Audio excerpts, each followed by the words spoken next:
عليكم ورحمة الله.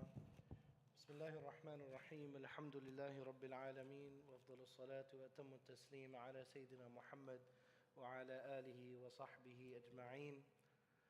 Alhamdulillah, all praise is due to Allah. بِنِعْمَتِهِ تَتِمُّ الصَّالِحَاتِ. All good deeds begin and end with Him. And actions, they're judged by their intentions, they're judged by their endings. And so it's a beautiful thing to be at the cusp of the month of Ramadan, a blessed time for us and for our families. It's also a blessing that we're all here together. We want to welcome Dr. Tarek. He arrived, I think, 5 a.m. this morning from Cairo. And we're very grateful for his safe return. We have a lot of questions, and we want to leave time for questions in person here as well. So I think let's jump right in, inshallah. And we'll lead the fiqh questions for Tarek, and we'll leave the Quran-related questions for Qari Anas, inshallah. Do you guys want to say anything to begin, though, about the month? Okay, so we'll leave that for the end, inshallah. So the first question is, the month of Ramadan means scorching heat. That's true. It's related to the word ramid, which means very intense, scorching type of heat. But also there's a phrase in Arabic, al-ard al-ramda, so which is the scorched earth. So why does this relate to the significance and the month and the reason for fasting?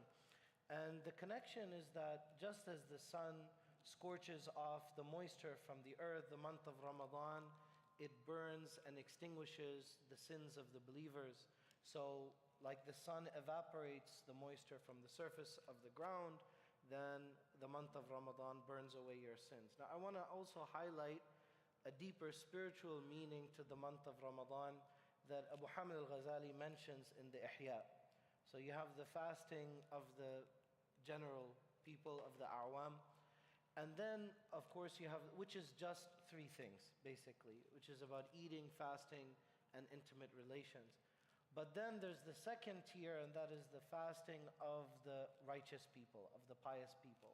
So they start to guard themselves from evil speech, they protect their limbs, they protect their bodies, and they safeguard all of their good deeds. Then there's a third level in which you have, these are the khuwas, these are the elites. And so the fasting of the elites is to not allow your heart to be penetrated by anything other than Allah subhanahu wa ta'ala. So I wanted to share one saying by Habib Umar. He said that we do this by striving to purify our hearts, by being in a state of brokenness in front of Allah and having a sincere desire to receive it. Anyone who sincerely seeks to receive it will not be disappointed. So we shouldn't lose sight of this, that the month of Ramadan is not just about fasting. If that were the case, what about all the people who give fidyah, who are not fasting in the month of Ramadan? Are they missing out on those benefits? It's not just about Taraweeh, because what about the people who don't pray Salat al-Taraweeh because it's voluntary? Does it mean that they're missing out? No. There is something deeper about the merit of Ramadan that goes beyond the actions that we do in that month. Okay, how can we best prepare for Ramadan? Is there a checklist? If you Google it, you're going to find so many Ramadan planners. I did it just earlier today. I found so many. I have a few PDFs saved that I can share. But one thing that I would mention is that social scientists, they mention the importance of habit anchoring, or what they call stacking. So for example, you might have a routine of brushing your teeth. So if you don't have a habit of making up your bed, you can connect that you make your bed right after you brush your teeth. So you can do that with your spiritual actions. If you have a wird, you have certain adhkar that you say, make sure that you say it right after Salat al-Fajr, for example. Or if you like to recite the Quran, choose a specific time that you recite and make sure every day that you recite the same amount. And that consistency will be very beneficial. Also, you'll avoid another pitfall in the month of Ramadan, which happens in the middle of the month. We experience burnout. I think a lot of us go in really intense with good intentions and we don't prioritize sleep. So make sure that you schedule when you're going to sleep. I think for those that are following a working schedule, the key thing, am I going to sleep after Fajr or not? That's the key thing, and we have a time change on the 9th. So make sure you decide that and incorporate that. Okay, I think I'm going to leave the third one to Tarek. What are the do's and don'ts of fasting? I know there are some distinctions between the Shafi'i and the Hanafi schools, so if there are questions about that, then I can take that. Why don't you take this one? Bismillah, alhamdulillah, wa salatu wa salamu ala Sayyidina Rasulillah wa ala alihi wa sahbihi wa man wala. So anything that enters, any intravenous shots breaks the fast, because the veins and the arteries are considered part of the body cavity, and any intramuscular shot does not break the fast. So insulin injection, vaccines, a shot, a booster, those don't break the fast. So you can't take a blood test while you're fasting because that will break your fast. But you can, if you're diabetic, you can do the insulin shots. As for the inhaler also breaks the fast because there is a medicine in the inhaler that when it is pressed, the particles, the jirm, the outline of that medicine is taken inside, is ingested, and that's the purpose of the inhaler. So that would also break the fast. Okay, there was also a question about if my young children wish to fast, but they want to break it halfway, is that accepted? You know, the wonderful thing about children is getting them excited about doing things. And I think not everything is binary. It's very hard. This is why the Prophet ﷺ, he told us that when your children are 7, then you should get them acclimated to doing the salah. And by the time that they're 10, then make sure that they're praying. That's not the exact word, but that's the meaning of it. The reason is because children need to get used to something and they should be excited about doing it. So they're not mukallaf, it's not required for them to do so, but it's a beautiful thing for them to wake up for suhoor, to be a part of everyone early in the morning. Other kids don't like waking up early in the morning, they want to do the iftar. So what you can do is you can have them fast half of the day, and if they break it or if they start after lunch, it's a beautiful thing. Don't get too technical about does it count, it doesn't count, because they're kids. So you don't need to think of it that technically.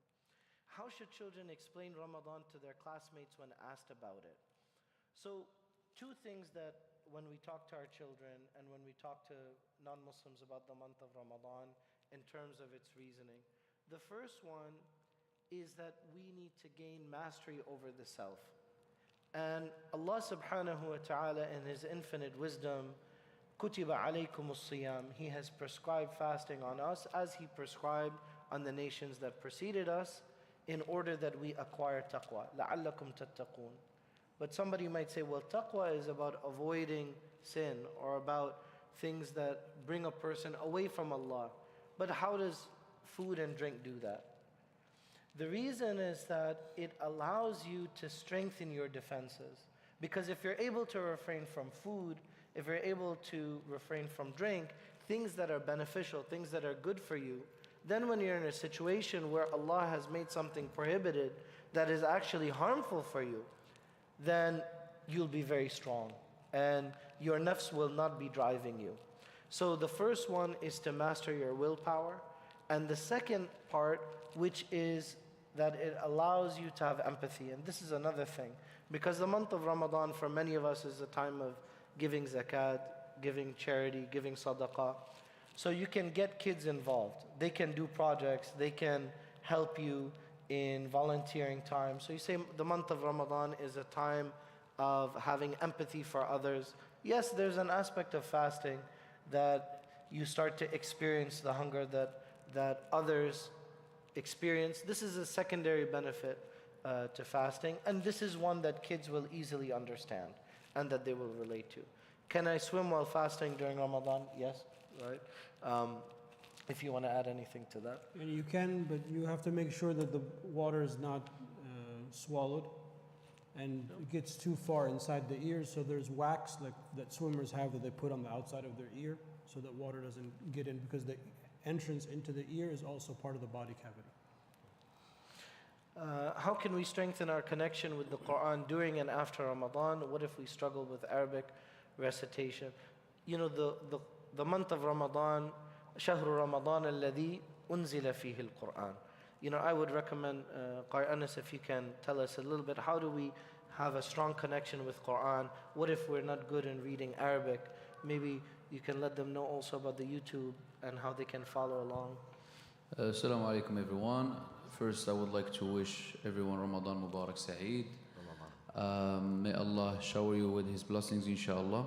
So to answer this question regarding the, how to, like even if you are non-Arab speaker, how you can like learn the recitation of the Quran. So firstly, I would like to let you know that we have like Arabic classes that you can join, inshallah. And also, Allah subhanahu Prophet sallallahu alaihi wasallam said in his hadith, the person who is reciting the Quran, he has like the person who recites the Quran is fluent in recitation. He has like the reward of, he's gonna be with the safarat al-kiram al-barar, he's gonna be with the righteous. And the person who is struggling, he's gonna be with who? With the righteous as well, but he has also the reward of recitation of the Quran and also the reward of getting close to Allah subhanahu wa ta'ala. So it's very important to know that Allah subhanahu wa ta'ala, even if you are not able to read, the Quran, Allah subhanahu wa ta'ala can see that you are making an effort.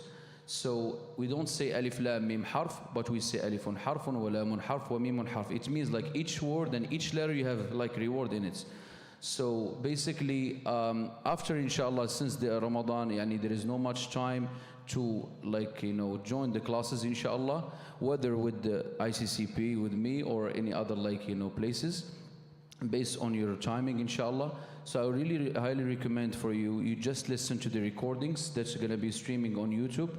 We will be streaming the recitation every day, and inshallah I'm going to be completing the Quran inshallah during that month inshallah. So the people who have difficulties in also reading, there are apps they can follow, and I highly recommend Sheikh Al-Husari because he's reciting with one of the types of recitation. It's called a tartil. There are different types of speed in the recitation, as you know. We have 4 maratib. We have tahqiq, tartil, tadwir, and al-hadr. A tartil is I'm not going to say it's the slowest type of recitation because tahqiq is one of the slowest type of recitation. Tartil is not as fast, it's not as slow, so it's very good for people who are beginner to follow, especially with Sheikh Al-Husari, because mashallah he's articulating the letters properly, and that way you don't mix the strong letters the letters of isti'la with the letters of istifal. So I highly recommend this Sheikh Al-Husari in the app inshallah to follow in your reading inshallah. Inshallah. One thing that I would add is, as you know, as a matter of fact, there is no opinion that exists out there that a person can follow the salah on the live stream.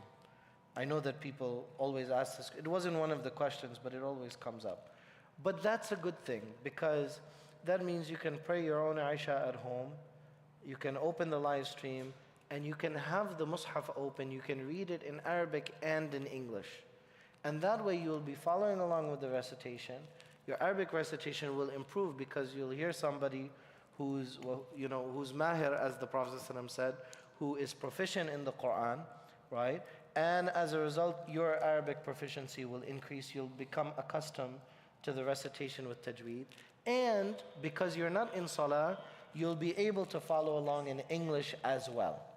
And so that is another advantage. Because you're following on the live stream, you can, during the salah, you can be reading. Every time we go into ruku' and to sujood, you'll use that gap to read the English translation. So that's another idea. What is one character trait we should cultivate as a community and as individuals during Ramadan? I think one of the beautiful things which we focused on last Ramadan, and the videos are on YouTube, is the book about the diseases of the tongue. Because many of us are not mindful enough about our speech.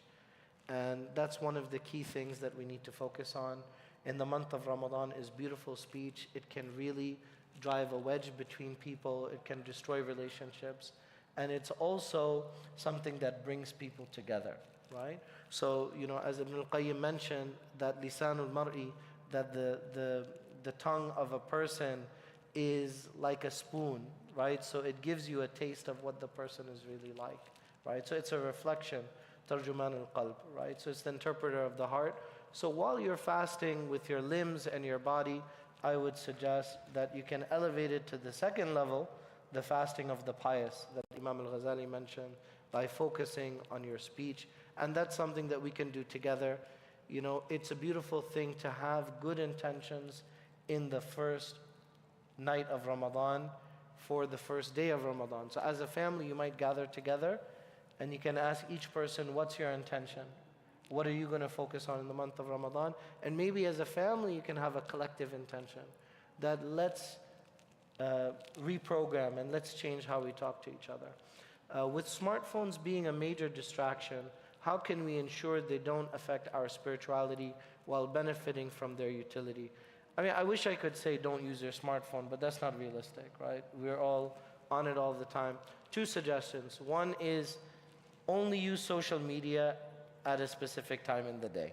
Because if you're on social media every time, then you're not going to get anything done in between.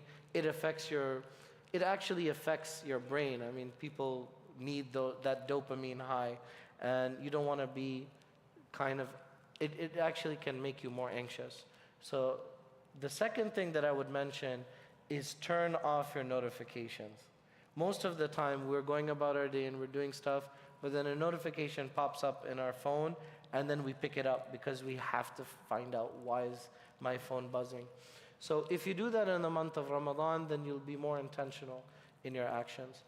The 11th question is a fiqhi one. Why don't you Is it acceptable to recite the Quran from a smartphone instead of a physical mushaf? Yes, there's nothing wrong with that. However, it's not optimal. If reading from the actual printed word is always going to be best. Even better than that is if somebody wrote it by their own hand and read their own hand. That's why before the modern printing press, the ulama favored manuscripts, or they favored students writing their own mushaf or their own, the book that they're studying, because then all of the senses are engaged. So you can read from the phone, of course, but if you're memorizing or you want to go back to the same passage or the same section, it will be better in the long run if you learn to read from one mushaf and the same mushaf. So not this print, that print, even though they're all the same, but they'll look different. Sometimes the typeset is different. A page starts and ends with different verses. So if you're memorizing the Quran or reviewing the Quran, you should have multiple copies of that same mushaf that you're studying from to facilitate you'll start to remember where on the page are these verses, etc. Yes, inshallah. And also, just to add, I mean, this was alluded to in what Dr. Tarek mentioned, but there's a barakah from reading from the mushaf of the Quran. There's a blessing, that I think doesn't apply. I mean, the verses are there in your phone, but it's not a mushaf of the Quran, so there's something special about that. And also you're engaging all of your senses. When you read, you might be hearing, you might be saying the Quran, you might be holding it. And looking at the Quran is something that's rewarded, right? So there's a great opportunity for a reward. We're shifting to the topic of zakat and donations. There was a question here, can I donate my zakat to the mosque? I have heard differing opinions on this matter. That's because there are differing opinions on the matter. إِنَّمَا الصَّدَقَاتُ لِلْفُقَرَاءِ. So Allah mentions 8 categories in the Quran, right? So these 8 categories are very clear. Nobody disagrees about the 8 categories. But one of these 8 categories is fi sabilillah, in the path of Allah, right? Now, traditionally that was understood literally, that it could mean in a state of societies in which Islam was not able to be practiced, and so there was an armed conflict as a result of that. But there are other more expansive readings that fi sabilillah means establishing Islam and establishing mosques in societies which are non-Muslim majority. So if you're in a Muslim majority country, in an Islamic Muslim society, so that category of course would not apply, but that would apply in cases in which there's areas in which there's a need, right? And that would especially apply to Islamic schools in non-Muslim societies where Islam has to be established. But this is not agreed upon by the fuqaha, and Dr. Tarek can elaborate on that, and also on 13 about building a masjid in my home country.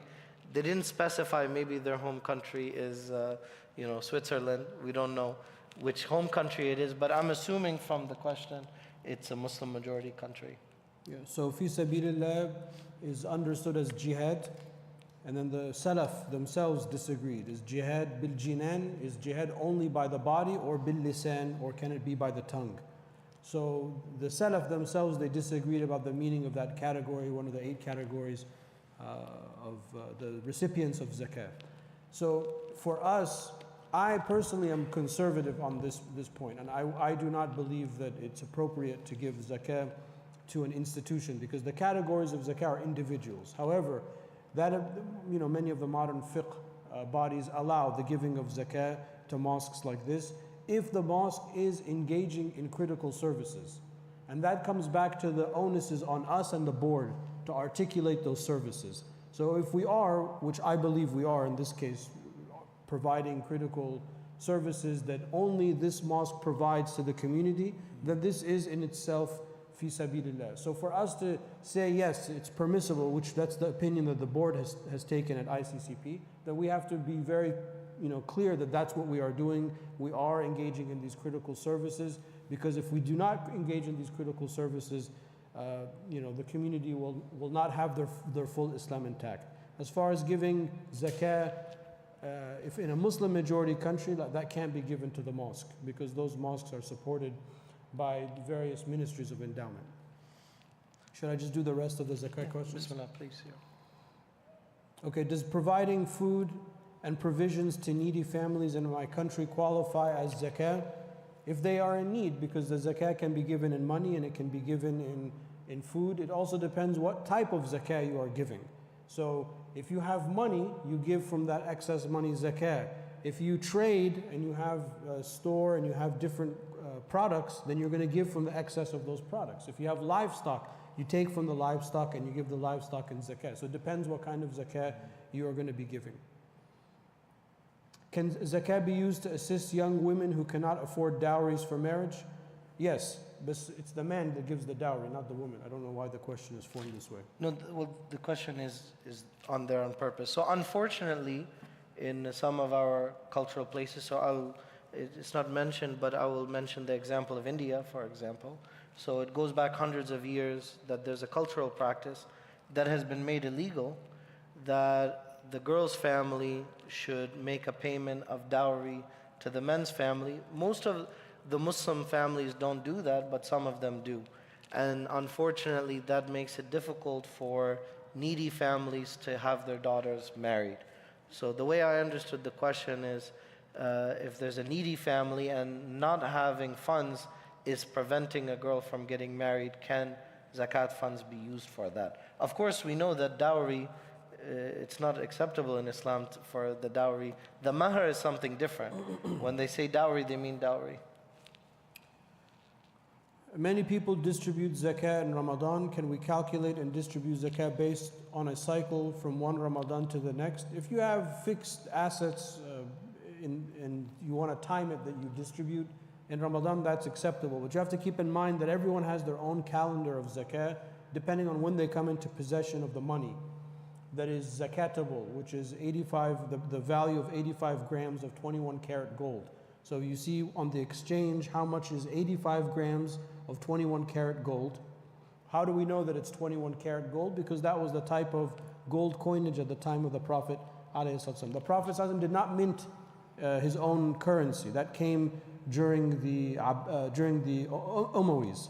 But the currency that the Sahaba and the Prophet ﷺ used were Roman, the Byzantine drachma and dinari. So when the fuqaha looked at the actual coins at the time of the Prophet ﷺ, it was 21 karat gold. So 85 grams of 21 karat gold, how much is that worth? Probably would be like $7,000-$8,000, something roughly like that. When you have that amount, then you start counting a year. So it depends when the money comes in. And you can pay zakah in advance up to 2 years, inshallah. So yes, you can give it in Ramadan, but we also have to keep in mind that everybody's individual zakah cycle might be different, depending on when they receive money. If I plan to donate $30 in Ramadan, is there any merit to giving it all at the start of the month, donating one per day for 30 days, or donating on the odd night? This is a modern question. These type of questions didn't exist before the modern world. The best of actions is to do it right away. خَيْرُ الْأُمُورِ أَجِلِهِ. So when you intend to do something, إِذَا عَزَمْتَ فَتَوَكَّلَ عَلَى اللَّهِ. Do it. Don't ask these type of questions. You want to give money to the mosque? Give money to the mosque. Don't wait and time it so you can maximize the bonus of the day. That's how shaitan plays with you. When you have the intention to do something good, do it. In Ramadan or outside Ramadan, Allah subhanahu wa ta'ala rewards multiple folds. You might give the money in Ramadan, or you might intend to give the money in Ramadan, and then you forget, or something happens to you, or a friend needs money and you end up giving. You don't know what can happen, even if you have a good intention. So if you have an intention to do something good, do it right away. If I'm unable to fast, what is the recommended amount donated per day? It's not recommended, it's from the Sharia. It's 1 sa of grains. A sa is 2.5 kilograms of the staple foods of a region. Wheat, rice, beans, etc. So the amount of each of those categories can fluctuate. So for us in this area, we say it's about $10 per day. If you give $10 per day, that will suffice if you are not able to fast. Of course, if you are sick temporarily in Ramadan, and you're hoping that that sickness or that condition will leave, then you have to make up the fast. The paying the fidya is for those that cannot fast, meaning that the sickness is permanent, or people who have reached an old age, they're too frail to fast. That sometimes can happen, and the fuqaha talked about that as well. So if there's a medical condition, all of that is called al-marad al-tawil, the long illness, even though they're not all necessarily called illness, but in the books of fiqh, that's how they're cataloged. So if you feel that the illness will not leave, then you pay the fidya 1 per day, inshallah, and you can do that at the beginning of the month. And this relates to the next question. If I miss fasting due to my menstrual cycle, can I compensate by feeding for the needy, or I need to make up the fast later? You have to make up the fast later, because this is a condition that is temporary, that you have your cycle and then you'll finish your cycle. So women who don't fast in Ramadan because of their menstrual cycle, they'll make up those fasts afterwards. And of course there's a difference of opinion in the Sunni madhabs, if you have to make up the fast before the next Ramadan, or you just have to make it up. So we give you the easy opinion, you just have to make it up, inshallah. I have a medical condition and doctors advise against fasting. I feel guilty, what should I do? Listen to the doctors, and if you fast, you might be sinning by going against your medical professional. So if somebody in the medical field told you can't fast for whatever medical condition, you have to comply with that, inshallah. And the same thing is what we just said about the sickness. If it's a sickness that will go, inshallah, temporary, inshallah it's temporary, you just make up the days. If it's a sickness that's permanent, it's a permanent condition, then you're going to pay for the fidya every month, every year when Ramadan comes. If someone is unable to fast due to health reasons, is it permissible to feed the needy in another country instead? And when it comes to paying expiation, it's always best to do it where you are. And this also leads to a larger issue that we have, that some of us do not think of America as our home. And that's a problem, because this is our home. Not only is this our home, but this is our Dar al-Islam. So yes, many of us come from other countries, or we have dual nationals, or we have family. That's fine. There's nothing wrong with that. There's nothing un-American about that. But not to consider this your home, that's a problem, because that will create a almost schizophrenic personality versus how you deal with certain things. So when we have to pay for an expiation, feed the needy, so on and so forth, like zakatul fitr that we have to pay in Ramadan, but we have to, as the mosque, we have to distribute it on your behalf. We're not going to, export that somewhere else. We have to distribute it to the people that need in our area. Or else, what's the point? Going back to the question about can you give zakat to the mosque and things like that. Well, if this is our Darul Islam, then we have to be providing critical services to the larger community around us. And one of those services is taking care of those in need that need our assistance. So yes, I mean technically you could have a relative pay on your behalf, but the better way of doing it is to pay for the immediate neighborhood or the immediate region, inshallah. If I'm traveling for an extended period, example a month in one place, can I continue praying safar prayers throughout my stay? Well, if you're traveling somewhere, I traveled here from Cairo this morning and I'm here with you for the month, but that doesn't mean that I'm going to pray Jama and Qasr. I'm here, khalas, I'm here. So I'm here for more than 3 days, so I have to pray normally. But if you're traveling continually every few days, then yes, you can pray Qasr, Jama and Qasr. So the question is not worded accurately. But if you're traveling to another location that's not your primary residence and you're going to stay there for a few weeks, then the minute you land, you are a resident because you're going to be there more than 3 days. How is zakah calculated on investments such as retirement and college savings account? There is no zakah on retirement and college savings account. Retirement accounts, there is no zakah because it is not in your complete possession. Al-milku tam. That is one of the conditions for zakah, is that you have to have complete ownership. Complete ownership is that I can take it and I can put it in my pocket, I can take it and I can give it to somebody else, and there's no one is going to say anything. But when you take a withdrawal from your retirement account before the age of retirement, you are penalized. That penalty means it is not in your full possession according to the Sharia. It's specific to you, khas bik. It's specific to you, but it's not your full possession. As far as college savings account, the Ahnaf allow that if you are saving money for a critical service like education or marriage, it is permissible to kind of earmark that money. In this case, it's in a special account, and then therefore there is no zakah on that, and that's the fatwa that we give, the Hanafi opinion on that topic. If someone is in the business of buying and selling gold and silver, does zakah apply to the inventory? They are in the business of buying. Okay, so now they are a tajir. Now they are engaging in trade. So to engage in trade means that you buy one item and you sell that same item, hoping that the price goes up.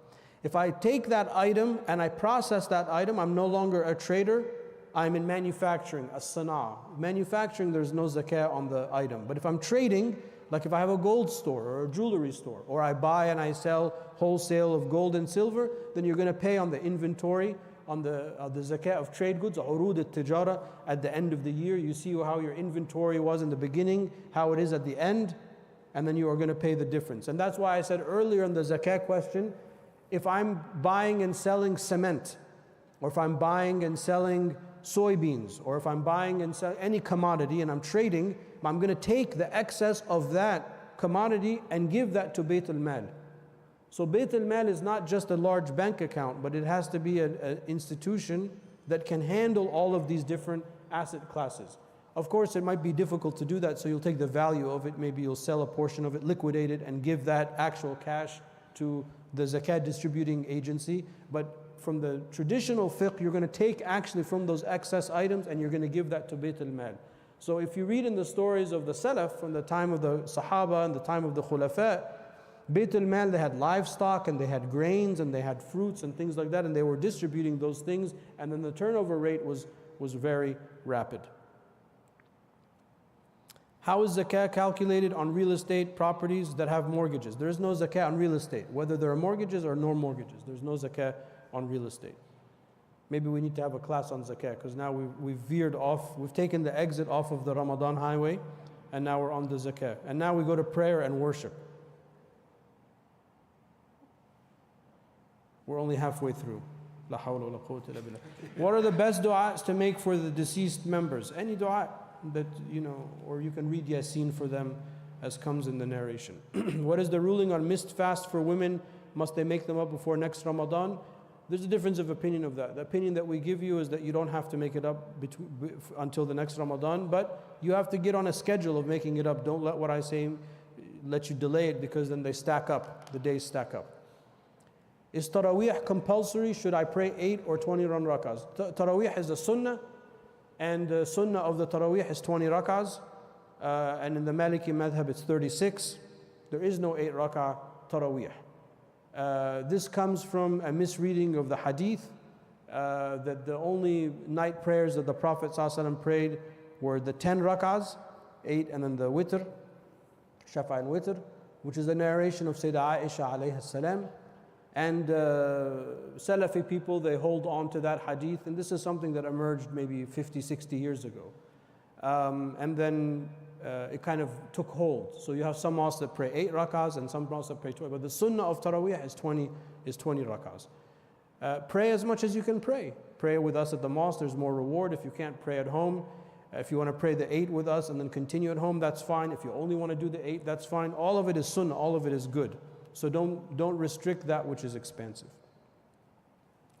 Why do moon sighting controversies persist, and what is the correct approach to determining Ramadan and Eid day? Well, the moon sighting controversies persist is because we don't have a central authority to adjudicate on these issues and to opine on them. In Muslim majority countries where there is an authority, they don't have a controversy. You don't, in Egypt or Pakistan or Morocco, there's not, half the country's fasting on this day and half the country's fasting. Whenever the authority says tomorrow's Ramadan, they launch the cannon and khalas, it's Ramadan, that's it.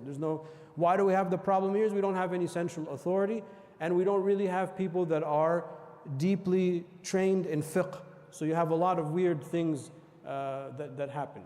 Basically, the month starts when the moon has been seen, when the new moon has been seen. For the new moon to be seen, it has to be born after the sun sets. That's it. So if the new moon is born before Maghrib, then whatever you see is automatically negated, because it is astronomically impossible that that's the moon. And if the moon is seen in the east, it must be seen in the west. So because we are west of the majority of the Muslim world, we'll always know who saw the moon. And that's why our calendar system works so far. Because if the moon is seen in the east, it has to be seen in the west. And that's it. And that's how we determine the beginning of the moon. Can you use calculations and instruments? Of course you can use calculations and instruments to support the Sharia injunction to go out and see the moon. So we use the aided eye, al-ayn al-musallaha, is equivalent to the naked eyesight of the moon, al-ayn al-musallaha and al-ayn al-mujarrada. So both of those are accepted in fiqh. But the reason why we have the controversy is because we don't have a central authority. If I pray witr after Taraweeh but later want to pray tahajjud, do I pray witr again? You pray 2 more witr, because the Prophet ﷺ told us not to pray 2 witr in one night. So witr is odd. So the smallest amount of witr prayer is 1 rak'ah. So if you pray with us at the mosque and you pray witr and then you go home and you feel you want to pray more, and then pray 2 witr after that. 1 rak'ah, salam, salam, 1 rak'ah, salam, salam.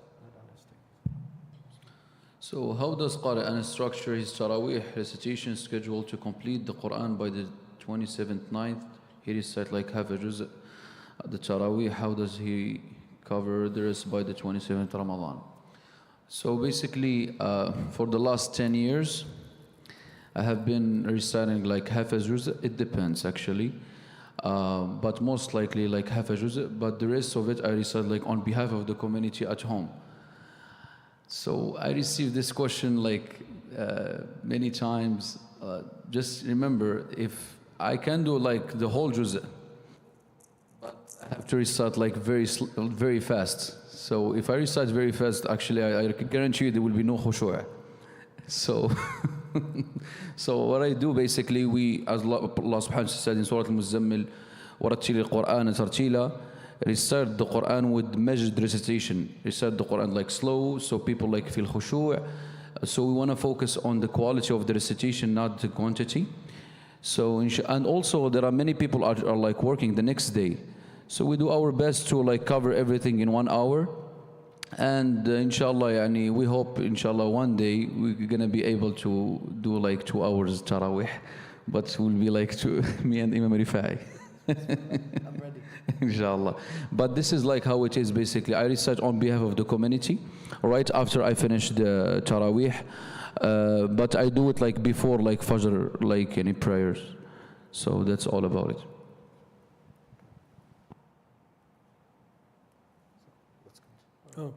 Are there specific dhikrs that are most beneficial in Ramadan? The most famous is the dua that we recite anticipating Laylatul Qadr, Allahumma innaka afuun tuhibbul afwa fa'fu anna. And any dua that comes from the heart. So when it comes to spiritual practices, because there are so many different spiritual practices.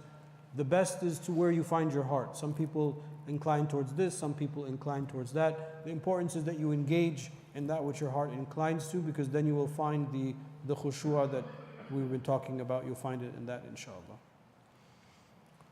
What is the significance of sajdat al-tilawa, the prostration of recitation, and what should we recite it in it? So there are different places in the Quran in which there is a sajda, and the different schools of Quranic recitation and Islamic law, they have different opinions on, like Surah Al-Sad and other places. But basically, when we go down, you can make any dua. I actually have the dua for, I got it from the Kitab al-Adhkar of Imam al-Nawawi. I'm doing a series, it will come out on the Instagram account. I did 30 du'as. They're all from the book of Al-Adhkar of Imam al-Nawawi. So this one is taken from chapter 40, for those of you that want to follow. سجد وجهي للذي خلقه وشق سمعه وبصره بحوله وقوته تبارك الله أحسن الخالقين. So this is one of the du'as that you can say, and you'll find this in chapter 40 of Imam al-Nawawi's Adhkar, and I think the link to the book will actually go out at some point on the Instagram account. So to follow up with Dr. Tarek regarding the sajdas, so I know the majority of you are like following with hafs, while I'm reciting, but for the sajdas, I go basically with hafs. So whenever like there is like a surah that has a sajda, I recite with hafs most likely, because warsh, there are some surahs that there is no sajdas. So just I would like to let you know, whenever there is a sajda in a surah, okay, so I will be basically reciting with hafs, because warsh, if I recite, I get like after that like many questions. Why did you make sujood? Actually, warsh, there is some surahs there is no sujood. So I would like to add that to what Imam Tarek have mentioned as well. And this sajda is sunnah. So you can, even the imam, like Surah Iqra, which there has a sajda we know, you don't have to make that sujood. So if the imam is reading Surah Al-Iqra and he comes to the end and then he goes straight to ruku'ah, that's not a mistake, because it's not a fard, it's a sunnah. All right. So for the Malikis, it's 11 places in the Quran, and for the other 3, it's 14. So I think Surah Al-Hajj and then the last juz' is the difference. So like in Surah Al-Iqra, for example, in all of North Africa and some parts of Egypt, they will recite Surah Al-Alaq and they won't make the sajda, and this is a legitimate difference of agreement about whether the Prophet ﷺ made sajda at that place. Some of it is analytical, but it's a sunnah. So if the imam were to forget, or if you at home, if you were to forget the sajda of tilawa, it's completely fine, and you don't go back and you don't worry about it. Okay, the next one, I struggle to memorize. This is a Hanafi question, so I'll take it. I struggle to memorize the dua of qunut in witr prayer. So we understood from this, they're talking about the Hanafi dua of qunut, which is a wajib only in the Hanafi school and not in the other 3 following Salat al-Isha or before Salat al-Fajr. Can I substitute it with another supplication? So for the Ahnaf, praying, including that dua is a wajib, right? So if you were to forget it, you would do a sajda of forgetfulness. However, saying that exact formula is not necessary. You can fulfill that obligation by any dua, and it's perfectly fine. For the other 3 schools, that obligation does not exist. In fact, for some of the schools, the dua comes in the Fajr prayer, not in the witr prayer. Okay, so this takes us to the next segment, marriage, family, and social issues. We're getting towards the end, so we want to take questions from the audience as well. What advice do you have for young Muslims seeking marriage? What about older individuals looking to get married? I think a lot of us are living very insular lives. We follow the same routine, we see the same friends, we connect with the same people, and that makes it hard for people to meet other than these apps. The problem is on the apps you meet all kinds of crazy people, right? This is the fact, right? The thing is, you have an existing social circle. Look to the friends of your friends, right? Because you already have a lot in common with them. Try to expand to the second layer, the second link from there and meet people who you don't know. Instead of focusing on you know, you're not going to meet someone at the supermarket. Like, it's not a rom-com, right? So, and the person that you meet is not vetted the way that they would be if they came through a family connection or a social connection.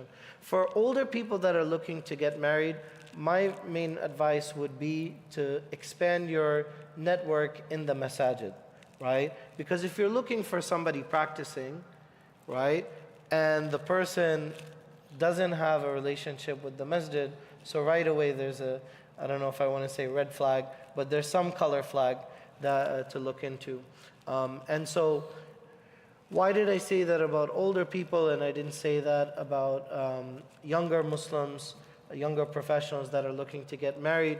It's because a lot of the younger people are only in the area, they're very transitory. So they might be in DC for 1 or 2 years, then they move to somewhere else. And so that's why those friends are going to know them very well. Whereas older people, they tend to be more established in their career, in their job, and so they should have deeper relationships in that area. How much should families consider the Islamic environment when selecting a college for their child? You know, here's the thing. When your child is going to college, realize that the time of your influence has effectively ended. Now you're an advisor to your children, you're a friend to your children. You know, you have to cut the umbilical cord, and you have to trust that you have taught them everything that you needed to teach them by then, right? So once the bell rings, you're not going to squeeze in any extra work. You can't add to the exam, right? So at the end, your children are going to create their own Islamic environment. Even if they're in the middle of nowhere, they will find good friends if they know their religion, if they know their values, if they know their ethics. But seek spaces that they feel comfortable to practice their deen. And also be careful, because sometimes you might think, oh, this is a very religious MSA or this is a very religious college. But those very religious people could turn them away from the religion, can turn them away from deen. They might have a negative experience.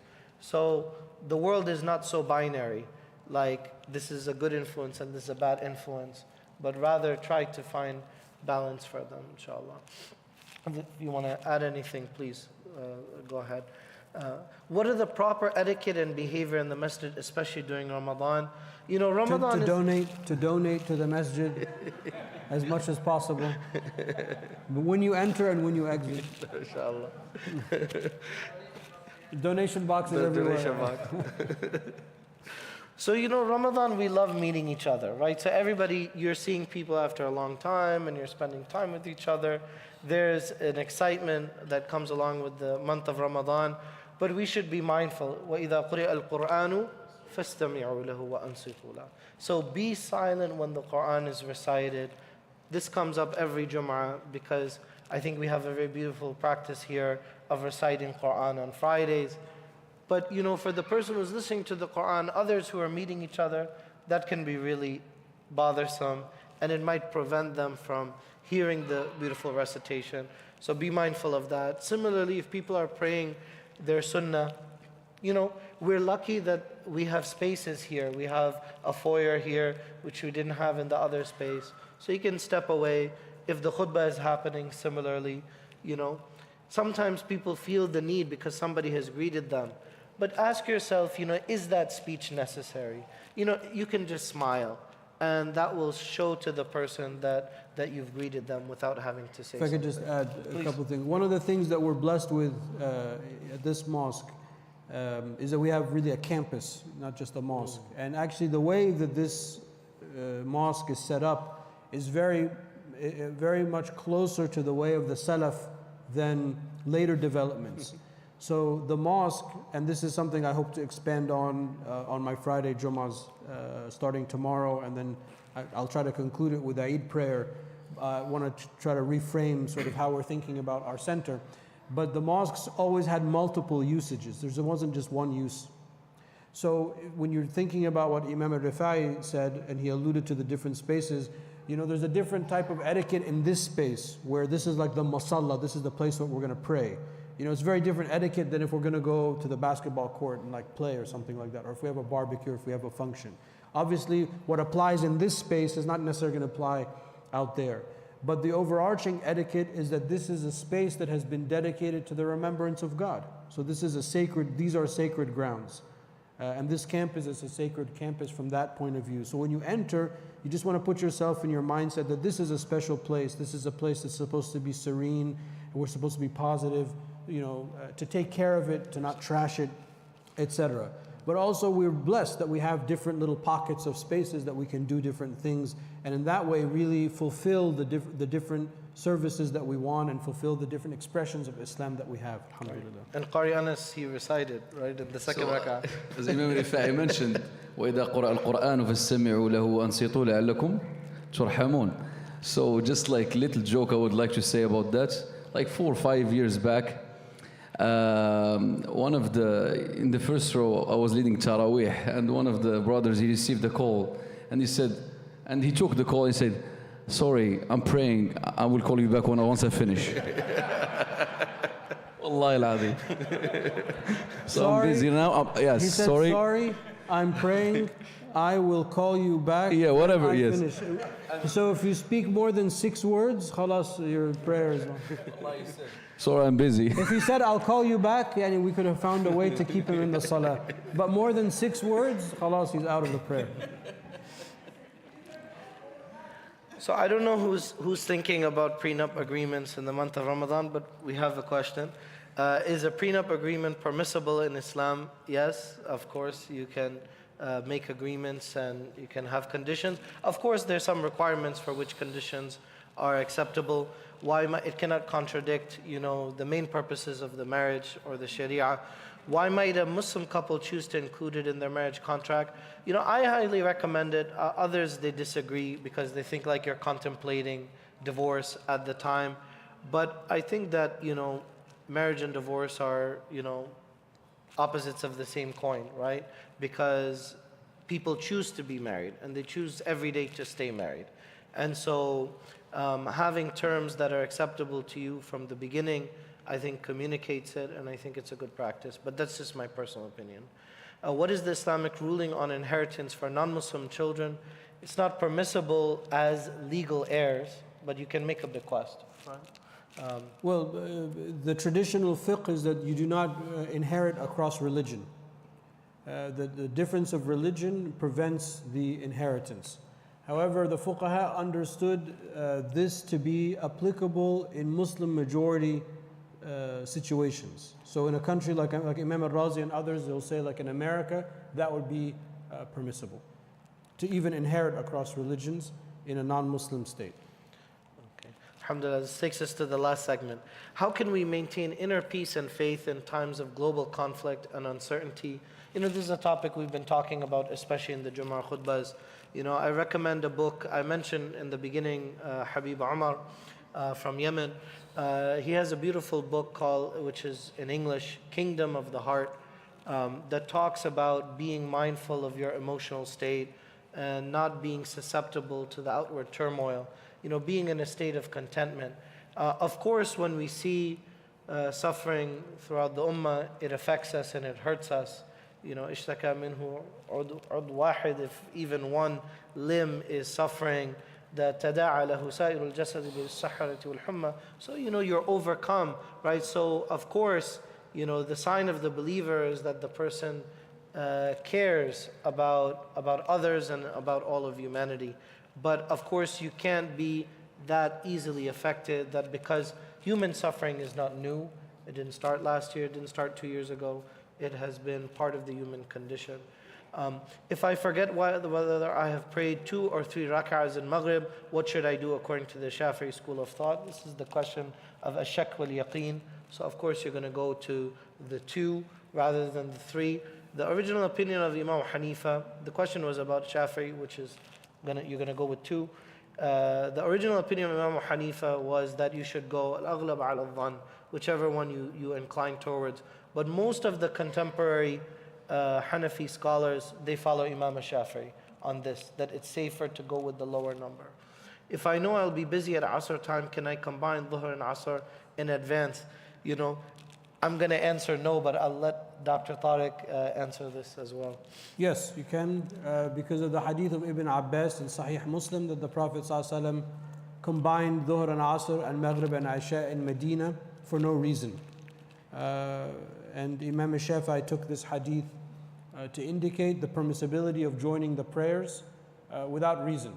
So in a context like North America where the distances are large and I can't find facilities to make wudu and whatnot easily, yes, we are permitted to combine the prayers, either bringing Asr and praying it with Dhuhr or delaying Dhuhr and praying it with Asr, and the same thing with Maghrib and Isha. So for those that struggle with that concept or that problem, especially in the summer months when the times, or even in the winter when the times are back to back, this is a dispensation that is very helpful. You can't, even in a non-Muslim state, it can be a habit. But in a Muslim majority context, it should not be a habit, yes. I struggle with consistently performing my salah and I often miss prayers. How can I build consistency and can I make up for missed prayers? Alhamdulillah, Ramadan is a chance to build that consistency. If you miss one, then make it up and continue and keep going. Normally if you continue 40 days doing something, it becomes habitual. It's part of your daily routine. Then at that point, first focus on making it consistent, then worry about handling the missed prayers. If the number is ascertainable, then you can make them up. If the number is too great and you can't really ascertain how many prayers, then ask Allah for forgiveness and move forward. And that azm, that being serious about continuing to do it consistently, I think is the best expression of sincerity. What is the message we could convey during Ramadan at our interfaith events? I think Ramadan is a chance for transformation. That we can be the best version of ourselves. We're not trapped. A lot of people say that people cannot change. And the month of Ramadan is a gift from Allah and a clear message to humanity that we can change. Because if we couldn't change, what's the point of us fasting? لَعَلَّكُمْ تَتَّقُونَ. So it means that what's implied in there is that people can elevate their spiritual condition. They can ascend to a higher maqam, to a higher spiritual level, and that Allah subhanahu wa ta'ala will facilitate that. That if you go to Him walking, that He will come to you running. That if you make an effort, that Allah subhanahu wa ta'ala will bless you with tawfiq. Can we say 4 fard and 1 witr for Isha? Yes, you can, but the sunnah is to pray shafa' and watr. So in the Shafi'i school, you'll do the 2 with the taslim and then you'll do the 1. For the Hanafis, we say it together, but it's the same. It's the same 3 raka'at. If you do only 1, it's permissible. You satisfied the witr, but it's not the sunnah, right? The sunnah practice would be to pray the 3. Can we pray Maghrib, Namaz and Isha, one after the other at the same time? Dr. Tarek just gave the answer about that. If I pray 2 rak'ahs and I choose the Qul surahs, so I recite after Fatiha. So the question is, do I have to read the surah in sequence? It's the sunnah to recite according to most of the scholars, to read in the sequence of the Quran, but it's not required. So if you read like in the first rak'ah something from Juz Amma, and then in the second rak'ah you read Al Imran, it's fine, right? You have satisfied the requirements, and there's no issue with the salah. I think we can take 5 minutes of questions from the audience. If there are any questions from Zoom, the management will let us know, inshallah, and then we'll close. Jazakallah khair.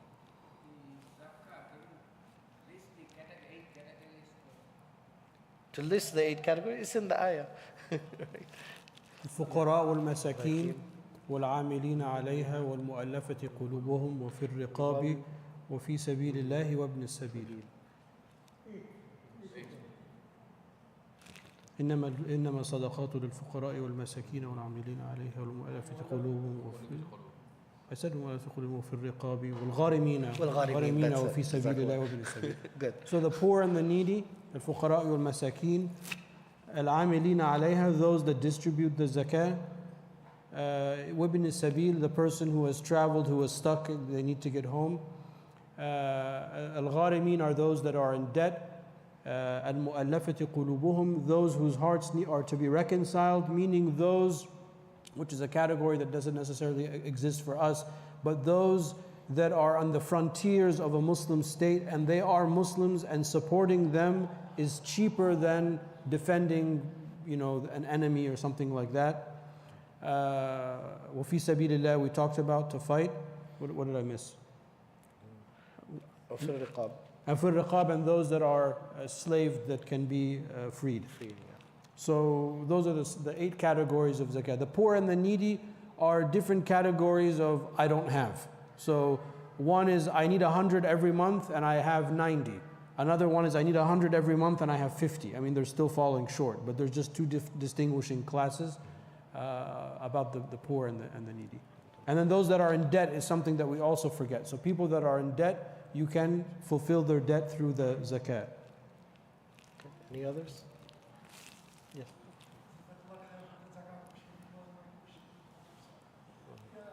Please advise me, if I am praying more after praying better to the Imam, should I continue one more rakah or pray one more rakah, or just finish and pray better again?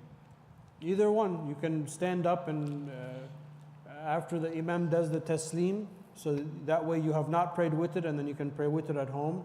Or if you forget and then you go home and you want to continue praying, then you just pray 2 with it after that. That's it.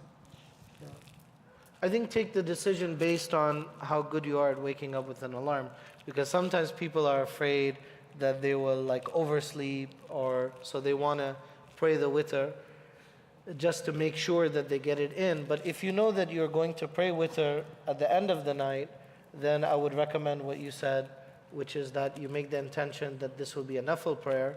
That way you can join in the salah, you can join in the dua, then you pray the additional rak'ah, so that way it's even as a nafil prayer, and then you haven't prayed your witr and you do that at the end of the night. But if you're worried that you might oversleep, then you might be more conservative and just say your witr. And if you've prayed witr, there's nothing wrong in continuing to pray through the night. It's not a problem. Any others? Okay. Alhamdulillah, then we'll give Qari Anas, the last word, inshallah. I want to thank all of you for what will be a very special month of Ramadan, our first one in this blessed space. Allah subhanahu wa ta'ala, He granted us a beautiful physical space, but it's also a spiritual place for us, and we also make space for each other. So I hope that this month of Ramadan, that we find space for each other, for our loved ones, for all of the ummah that's suffering. And we ask Allah subhanahu wa ta'ala that we have prayers and fasting and sadaqat and our zakat, and may Allah subhanahu wa ta'ala accept all of the good deeds from us. Jazakallah khairan. اللهم لك الحمد كله ولك الشكر كله وإليك يرجع الخير كله فأهل أنت أن تحمد وأهل أنت أن تعبد وأنت على كل شيء قدير وأنت على كل شيء وكيل وأنت على كل شيء عليم. اللهم بلغنا رمضان، اللهم بلغنا هذا الشهر الكريم فأنت أرحم الراحمين. اللهم بلغنا رمضان يا رب العالمين. اللهم تقبل منا صلاتنا وصيامنا وقيامنا وخشوعنا ودعاءنا يا أرحم الراحمين يا رب العالمين. اللهم تقبل شهداءك، شهداء فلسطين وغزة، اللهم اغسلهم بالماء والثلج والبرد ونقهم يا مولانا كما ينقى الثوب الأبيض من الدنس برحمتك يا أكرم الأكرمين. وصل اللهم وسلم وبارك على سيدنا محمد في الأولين والآخرين وفي كل وقت وحين وعلى آله الأطهار وأصحابه الأخيار برحمتك يا غفار. سبحان ربك رب العزة عما يصفون وسلام على المرسلين والحمد لله رب العالمين. وثني سورة الفاتحة. الحمد لله رب العالمين الرحمن الرحيم مالك يوم الدين إياك نعبد وإياك نستعين اهدنا الصراط المستقيم صراط الذين أنعمت عليهم غير المغضوب عليهم ولا الضالين آمين. رمضانكم كريم وكل عام وأنتم بخير. اللهم صل أفضل صلاة على أسعد مخلوقاتك سيدنا محمد وعلى آله وصحبه وسلم عدد معلوماتك ومداد كلماتك كلما ذكرك الذاكرون وغفل عن ذكره الغافلون.